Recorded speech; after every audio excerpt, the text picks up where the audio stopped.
Hey folks, welcome back to the Mañana No Mas podcast. Today I am absolutely thrilled. I just met this guy this week. His name is Edward Babaian, and he just blew me away on our first introductory discovery call. And I said, you know what? You need to be on the podcast. We need to talk to you. Folks, as you know, I do a lot with WordPress, content, e-learning, membership sites, all of those kinds of things. But there's one thing that's usually missing when I talk to these clients, and it's content, but not just content, not just stuff you type in and get an answer from off of like Answer the Public or some other AI tool. We're talking from a qualified copywriter. And Edward is all about that. In fact, he helps other copywriters find success in that space as freelancers. So with that, let's welcome Edward Babaian to the call. And with that, tell us a little bit about yourself, man. Thanks, buddy. I really appreciate that. I'm excited to be here as well. And it's interesting how things happen in the ether when you kind of connect and, linking up on LinkedIn. I guess that's what, it's doing what it's supposed to do. Tell you about myself. All right. So I've been a copywriter for since my beard was actually completely black. I'm going on. Yeah, we had the same barber, by the way. So looking good, dude. I've been doing it for almost 18 years now as a copywriter. So I started back after I finished portfolio school back in 2005. So I'm I guess approaching year 18, which is pretty crazy. But in the industry, I've done it all. Worked at small agencies, medium agencies, all some of the global agencies like Deutsch and some of the some big agencies and stuff. I've done a ton of automotive work, and not trying to be pigeonholed as an automotive dude. That's just because I'm a car guy and I love cars, but recently worked at an agency where I worked on eBay Motors and just kind of done a lot of stuff over the years and worked on everything, like I said, small and big, from banner ads that you probably never clicked on, or awards to the Super Bowl commercial I wrote a couple years ago for Hyundai, and kind of everything in between. For the past 7 years, also I've been teaching at the bookshop, which is a portfolio school based out of LA. Absolutely love doing that, and that's kind of where I found my passion for even coaching and whatnot, because that's teaching. Coaching is teaching, and I absolutely love to, be able to drop some knowledge on the folks. And portfolio school is fantastic for people trying to get a portfolio together so they can get in the ad agency side of the world, which is awesome. What I'm doing though specifically now is I'm helping copywriters go the freelance route if they so choose to do so, and how to actually find clients. Because the number one problem they all have, which is the same one I had when I went freelancing initially years ago, about 12, 13 years ago, was, okay, cool, how do you find people? And so it's a very organic approach on how to contact people and how to literally what to say and how to say it to gain traction and get those clients. And then after that point, it's kind of up to them to kick ass and and deliver and have them keep coming back. So I started coaching business several months ago, and so far so good, and just I love it. I just want to, it sounds contrived, but it's not. I just want to give back. I want to help people. And this is a crazy industry we're in. It's a lot of fun, but it's kind of wacky. So if I can help, that's what I'm doing, man. It seems tumultuous as an industry. I mean, what little I know about actual copywriting, because I think about my experience with Suzuki, my experience with Ducati, my experience with, different brands, Triumph, BRP, Ford, Audi, Porsche. Apparently I'm a car guy too, right? And I can remember those marketing departments just kind of like someone's in, someone's out, someone's in, someone's out. They would use contracts, and a contract would be in for a while. And it's like someone just decides, oh, we need to change our voice, or we need to change our face. And they just fire somebody and bring in someone new. It's weird, man. It seems really... It is a very rocky thing, and I think as long as you go into it understanding that, and then knowing that, one of the things I said, I wrote a LinkedIn post a couple weeks ago, and I think that's the one that you initially hit me up regarding. But the fact that job security is kind of an illusion in our industry, I think I ruffled a few feathers when I said it, but sorry, it is the truth. That's just the way it is. And it's not necessarily anything that you as an employee are doing, by the way. You know what I mean?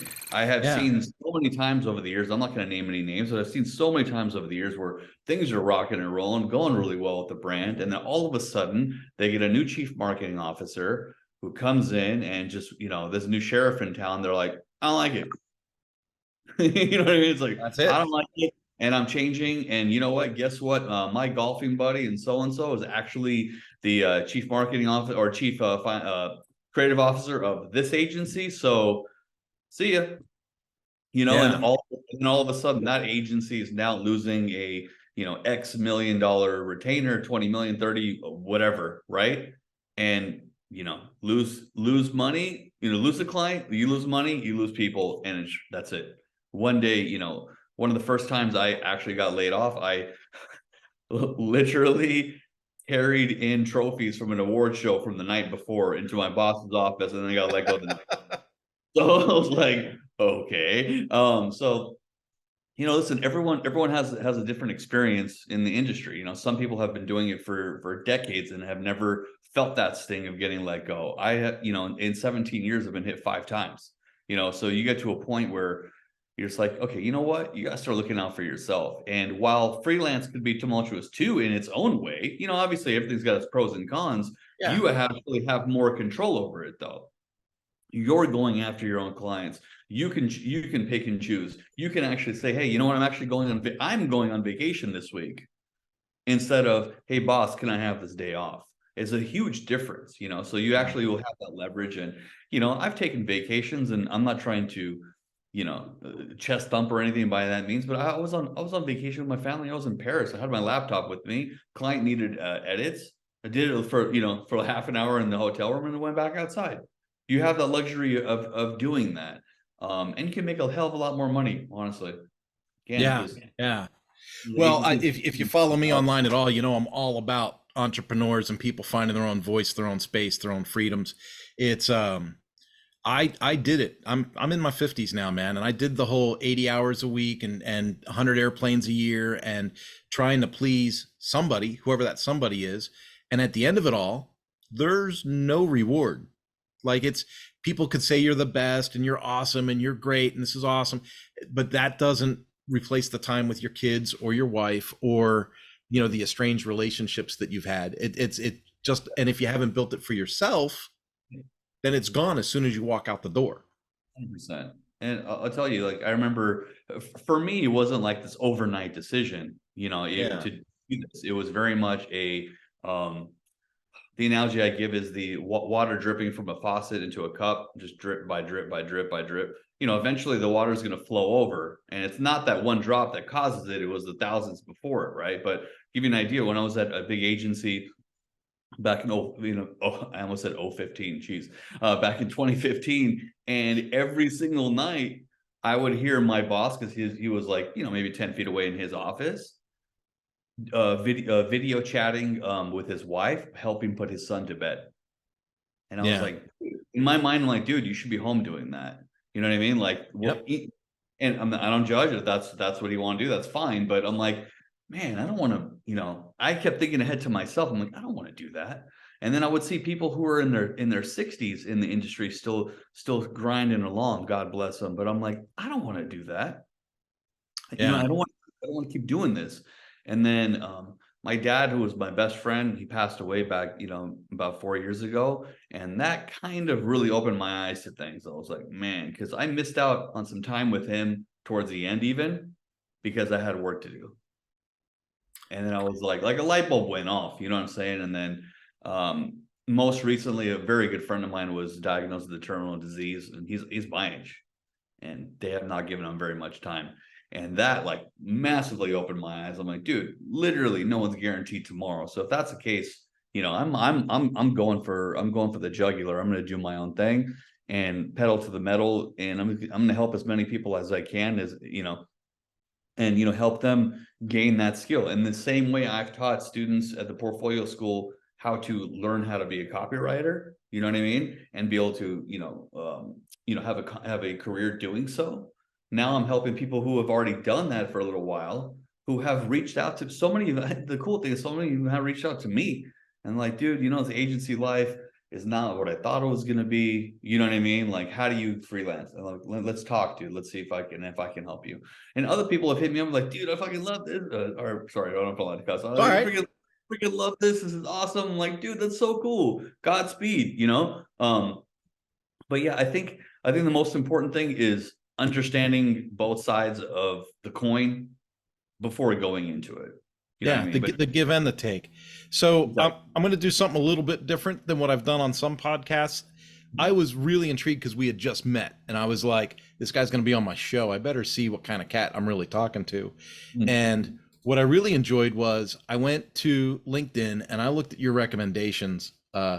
Eddie, I, consistency to me is a big thing. I teach relationships over transactions and communication and leadership. And these are cores like in a book that I wrote. And so I look Yep. at this and I go, okay, 2012, it says, when you first meet Eddie, you'll quickly discover he's one of the nicest, most positive and considerate guys you'll ever meet. Then with a project in hand, you'll discover he's one of the sharpest, most articulate and collaborative young writers you'll ever work with. Dude, it goes on and on and on. All of these recommendations, all the way up through 2022 here. Looking for one of the best creative writers and strategic partners in the old game we call advertising, look no further. Eddie's the person for the job. And when I look at those recommendations and I think about who I'm talking to and what the subject matter is, I want to hit you with this question because, and I'm sure everyone's going to hit you with this question, but explain to the people listening, and remember who my audience is, right? These might be other website owners, website developers, things like that, possible writers, people that write books. Sure. What is the advantage of having a real honest to goodness live copywriter represent you with the written word? It's what is the advantage? That's a great question. I will say this. The biggest advantage is in advertising and in copywriting. The number one thing with copywriting is obviously understanding your target audience, understanding the message, and being able to deliver that message in a I don't say conversational tone, but in a very communicative way. And the way we come up with the most prolific type of copy that's really going to hit home is that the copy needs to evoke a message, evoke an emotion out of the reader, whether that emotion is a Tony Robbins run through a wall like gung-ho thing, whether it's happiness, whether it's sadness, whether it's like, oh my god, I need to go help that homeless kid, and donate money. Whatever the emotion is, it needs to evoke an emotion. Machines can't do that. Only humans can do that. And the only way to come up with, again, the most provocative type of copy is by tapping into universal human behaviors and understanding human behavior. So if you have an understanding of human psychology and the way people think, you'll be able to relate to them. Yeah, dude, there's a lot of chatter about this chat GPT stuff. And yeah, it has its place. I'm not completely dismissing it by any stretch. But Yeah. I've done stuff and other people in the industry have like done things and it's just like, yeah, hey, write me sales copy for this beef jerky. And I write it off. And the first time I saw it, I damn near crapped my pants. And I'm not gonna lie, I'm like, uh-oh. And then but then the guy doing the tutorial thing was like, watch this. And he did the same thing for a competitive brand and then wrote the exact same thing. I'm like, okay, good. So it's not, so what's going to end up happening from my perspective is there's going to be a lot of the same stuff out there, which is not good for brands because the whole point is to have a unique differentiation. That's why, old school advertising, USP, the unique selling proposition. What is going to differentiate you from somebody else? Well, what's going to differentiate you is having someone like me or having someone like that's on my roster, one of my clients, that's going to be able to sit through it, look through the information, research, do their own research against the competition. Like, okay, this is how you stand out from the competition. Now let's figure out a way to say that to a human that's going to actually, that they'll relate to, instead In a of way that just makes sense. Yeah. words on a Yeah. page. You know what I mean? I Yeah. I think I told you this when we were talking on the phone last week or earlier this week. I experimented. I tried Bertha AI and I tried a couple of other tools. I tried Chat GPT, and I'm not gonna lie, something that would have taken me 120 minutes, an hour and 20 minutes, took about 10 minutes. Yeah. But I think I also told you that it generated like good base content, but I still had to edit it, proof it, change a few words, and then I added in a paragraph here, a paragraph there, personalized it, and really played with it. And I think that's going to be a big difference considering these tools is going to be who are the people that'll take the extra steps and personalize something and make it original as opposed to something that's just popped out. Right. I think you nailed it by calling it a tool. That's exactly what it is. It, in the sense of, figure out a way to use it, and if it's going to help you, and if it's going to accelerate what you're doing, fantastic. For me personally, if I had to read what it wrote, analyze it, proof it, kind of tweak it, add to it, remove it, tweak it, that's going to take me longer than writing it out And just writing it. Yeah. Personally. That's for me. It might be something as simple as, if you have something written on a page that might help get you going, and that's cool too. So whatever's going to work, whatever's going to help people, that's fantastic. I personally don't see, I don't see it replacing people. I can't. It's just, again, how intuitive will AI get? I don't want to sound ignorant and say it won't get to the point of humans, at a certain point. And will it be in our lifetime? I don't know. But you have to be able to understand human behavior and actually be able to think. Like when I teach my students and even my clients and stuff is, you have to get into the mindset of a consumer. You yourself are a consumer. How do you think? How do you react? And how do you interact with a particular brand? Do you know what I mean? Like I said, basically what the algorithms are doing is scouring the websites. You know what I mean? It's scouring the brand website and scouring certain things off of the internet and just kind of compiling it, in a way that's kind of, that's written kind of decent, I guess, decent at best. I don't think it's written very well. So like, if someone like you who is proficient in writing can get that and can help you, and then you can write it and make it better, Godspeed. You know what I mean? But I personally don't like the fact that a lot of people are just going to be using it straight up. And I'm not just saying that because of the position I'm in, but it's like, you're just going to be putting out content for the sake of content. It's not going to be good. I'm not ignorant that's going to get better, but still, go ahead. Sorry. Well, I was just thinking, if you put out content for the sake of content, you're not edifying your own brand at all. You're just damaging your brand. Right.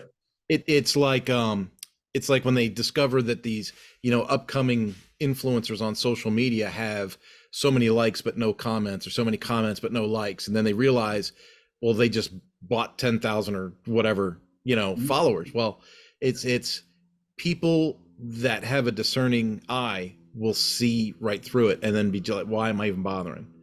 Right. And then it's done. I mean, if you're in a content driven place, like Mañana No Mas is kind of content driven. I have a lot of blog material and stuff like that. And if people got the idea that didn't come from somebody on my team, if they thought it was just being kicked out by AI, I don't think anybody would want to follow it. Absolutely not. Yeah, exactly. It's one of those things, to your point, if you're following somebody and you find out that they were fake, or you find out somebody was a fraud or this and that, it's like your favorite athlete was juice, whatever, what I mean? It's just, it kind of rubs you the wrong way a little bit, right? You're like, that's not, that's not a way a brand should be ran, obviously, especially if it's your own brand, to your point, potentially damaging. Yeah. And another thing I'll say, one of the most important things in advertising and copywriting is authenticity, especially from a brand's perspective, being authentic to yourself and to your audience. And I'll say even more and more so these days. We're speaking to a lot of people, but the predominant people we're speaking to upcoming is what? Gen X, right? Or Gen Z, excuse me. Gen Z, Zillennials, is that what they call them? Gen Zers? I don't know. What's up, Gen Z, if you're listening? Hey, you want to be a freelancer? I got a course. Say you want to write, no. But no, the reason for that, and I very much appreciate this about Gen Z, is they can smell BS a mile away. They want authenticity. They want a brand that understands them and gets them. Do you know what I'm saying? So how the hell is a machine going to do that? By, blah, blah, blah, blah, blah. This beef jerky is, good for you. And it's like, no, you see a mile away. It's like, they want authenticity and they want like experiences and, and all of that stuff. So it's like, how is a machine going to do that better than a human? I don't know the answer to that. As of right now, I say it can't. So that's why it's very important. And plus you need the human writer, because you need to actually bounce ideas off of them. You need to have discussions. It's not just a matter of writing copy. It's a matter of like, hey, we have a problem to solve. That's all advertising is storytelling that solves problems. That's literally all it is, right? Yeah. And by solving a problem, it could be, Suzuki is trying to sell one of their new bikes. Cool. How do we get people to buy that over a Kawasaki? That's the problem, right? You know what I mean? A mom and pop coffee shop, is within spitting distance of a Starbucks. How do they keep their share? That's a problem, Yeah. and all that stuff, right? So it's just, in order to do that, you have to figure out where you are, what you offer, what the competition has. You need to be able to analyze all of those things and then have conversations with other people. That's why you have brainstorm sessions and like come up with ideas, and just the best ideas come from just kicking around ideas and having a little bit of nonsense and stupidity and some fun. And before you know, you're like, it'd be funny if we did something like this. And then somebody's like, that'd be cool. Oh, what if it's like this? And then just like you start stacking onto it. And before you know it, you guys have a campaign. Yeah. The best brainstorming sessions for me happen with a cold IPA. 100%, dude. There's a reason. I remember back in one of my agency days, I was at my desk and I took a picture of beer I was drinking, and my mom's cool as hell. And I sent her the picture and I go, check this out, Mom. She called me. She's like, oh my God. She's like, be careful. What if your boss finds out? I go, who do you think gave it to me? Who do you think gave it to me? He wants a good idea. So, yeah, absolutely. So let me dive into one more question, I think, and then maybe we can start to wrap things up. But knowing that a person has to be involved, or let's say knowing that we believe that a person has to be involved in the copywriting process, what is your process? Like, how do you get both feet in on somebody's brand, or 100% vested in the success of the client, right? Like how much access to them, their company, their product, their internal culture do you need to get it right? That's a really good question. I typically do my my own research in the beginning, right? So I mean, I'll obviously have a discussion with whoever the who's who is of the agency or the company or whatever. Get an idea. Particularly, I would love to speak to the founder, the owner, sorry, that's my dog in the background if you can hear her. Sorry. The background, to get an understanding of like, what is the background? What is the genesis of this? How did you start this product? And by doing that, you start to hear a little bit of, their own passion and love for their own brand and where that came from. And like, there's certain things that people say in a conversation that they wouldn't think about writing in their own content or their website or their about page. And I'm like, oh, and it happens to me all the time when I'm in class and teaching students. And they're like, oh, well, I was doing my research. And then, well, actually something funny is X, Y, Z. And I'm like, oh, that's the idea. It's right there. There's your hook. Exactly. So I'll have those discussions, and then I'll obviously read their website, see what's on there. I'll look up, if it's an actual brand, if it's a product, I go on Amazon and I actually read reviews on it. I want to see what people are actually saying about it. Not necessarily the 1-star trolls or the 5-star, their mom probably wrote it.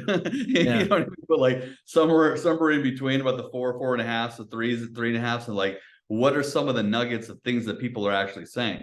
And one of the reasons I love to do that is because it reminds me of one of the most successful campaigns in advertising history, which was the Got Milk campaign. And that campaign was devised because of something a lady said in a focus group. And she said, without unbeknownst to her, that how prolific it was and what it was going to turn to, she said, I don't think about milk until it's gone. You know what I mean? She's like, because it's a staple. You don't really think about it. It's like, it's not until you're about to go pour your cereal, like, dang it. You're like, I'm almost out of it. So that's where the entire campaign came from. It wasn't from the presence of it, but rather the absence of the product. So, you never know where something's going to come from. So listen to those things, and what I've done, even when I would prep for interviews and whatnot, I would watch, if there was a video of them on YouTube or things like that, I would watch those and just kind of try to get immersed in their own language and the way they talk about a brand, and getting as much of that info as I can initially, let it marinate for a bit. And then, you have the kickoff, and then, I just scribbled a bunch of stuff when I'm getting briefed, initial thoughts, initial notes, and then I close my laptop. I don't touch anything for a day. I just let the brain do its thing. Yeah, let it percolate. Yeah, exactly. And then I started on it. But yeah, that's it. I mean, I'm kind of insane a little bit, in the sense of, I've come up with ideas while sleeping.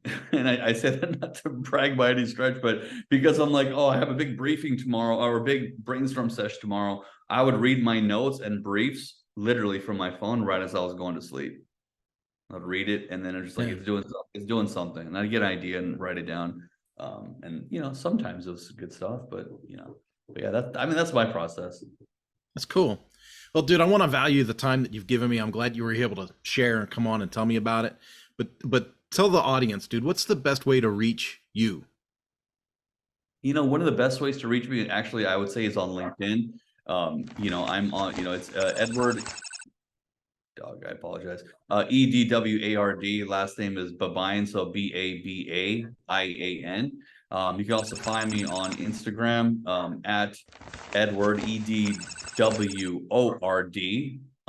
_copy. We name's Edward. I'm the writer, so Edward. That's where the whole company name came from. Yeah, that's pretty much it, dude. I'm working on, I just launched my coaching business a few months ago, so I'm working on the website, and that's coming soon to a theater near you. But yeah, that's the best way to get a hold of me. Hit me up on IG or LinkedIn, and I'd love to have a conversation. And what I'm doing is I'm offering free 15-minute clarity calls, discovery calls, as some call them, right? Just to see if my program is right for them. And I've blatantly told some people it's not, based on what you're looking for. Is that what so you want to become a copywriter, but you really have aspirations of, winning trophies and doing all the cool stuff in big ad agencies? That's fantastic. Go to the portfolio school that I teach at as well. You know what I mean? Or vice versa. Like, people are like, I have no desire in that. I want to go this route. I'm like, cool. Well, you know what? Based on what you're telling me and where you're at in your career and your life, let's have a deeper conversation. Let's go. So awesome. Well, folks, that was Eddie Babaian, and I am thrilled that you were able to meet him. Look him up on LinkedIn, connect with him. If you're not connected to me, Kurt Von Annen, connect to me. Folks, it's been wonderful. Eddie, wave goodbye to the folks. Hey, everybody, thank you so much. And Kurt, I really want to appreciate your time, man. Thank you so much. And, can I say one last thing really quickly? Is the name of your podcast, Mañana No Mas? I'm assuming that means what? There's no more tomorrow? No more tomorrow. It's there's a long story to it, but basically it's, you can't put off till tomorrow what you can do today. 100%. And I was just going to say, that's exactly where, that was the genesis of my business. And that's what I tell everyone too. There's so many people in the industry who are working in agencies or in marketing firms or in-house who hate their lives. I hate to say it. I've been there before. I know what it's like. And I can say unequivocally, for the first time in my life, I'm no longer is it Friday yet? And now I'm actually, is it Monday yet? And it's like, I can't tell you how big of a difference that is when you can kind of take control of that. So yeah, no one's guaranteed tomorrow. So do it today. Anyways. Yeah, dude, they say if you're working for the weekends, you ain't living. Right. 100%. Absolutely. All right. Good stuff, man. I appreciate you, buddy. And that's a wrap. Awesome.